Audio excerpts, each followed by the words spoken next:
Un mot chacun pour définir le voyage d'un entrepreneur. Waouh. Je dirais aventure.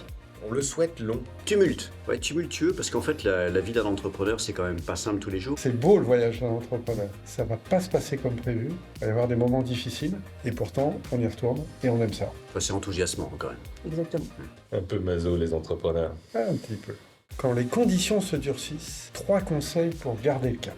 Sérénité, Faut savoir où on va, S'appuyer sur son équipe. adapter le chemin. abstraction. Après les nuages qu'il peut y avoir, il y a toujours du soleil. Garder le cap. Et puis adapter les moyens en fonction du chemin. Travail, persévérance. Ni déni, ni panique. Le pire, c'est de paniquer. Faut bosser, quoi. Comment aborder les grandes mutations technologiques, écologiques et économiques pour garder le cap 100% d'accord avec toi. Moi, je me souviens d'un dirigeant qui m'avait dit surtout soyez toujours en veille. Un conseil de plus, c'est l'humilité. Il faut se dire 20% de son temps en dehors de sa boîte pour pouvoir justement regarder ce qui se passe à l'extérieur, comprendre, appréhender et pour pouvoir ensuite mettre en œuvre dans sa boîte. Après, c'est évident. Avant, c'était inimaginable. J'aime toujours ceux qui, à la fin, disaient « mais je le savais Quelle est selon vous la clé pour transformer une crise en opportunité ?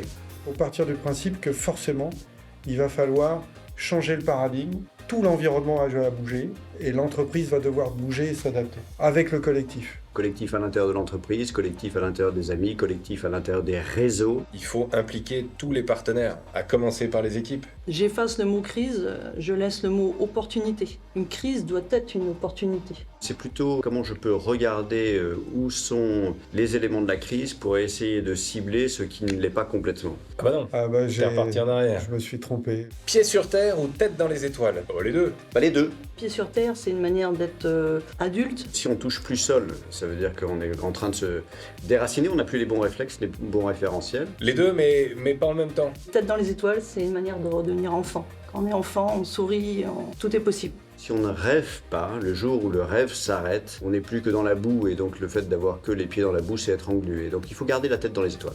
Donc il y a un temps pour tout. Paquebot, sous-marin ou montgolfière.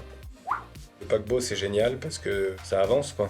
Paquebot, c'est l'inertie. Montgolfière, t'es au-dessus et tu vois, mais ça peut tabasser autant qu'en sous-marin ou en paquebot. Paquebot sans hésiter, dans la belle région où on est. Puis montgolfière parce qu'il faut prendre de la hauteur pour regarder où on en est. Le paquebot, il a des canaux de sauvetage. C'est le seul.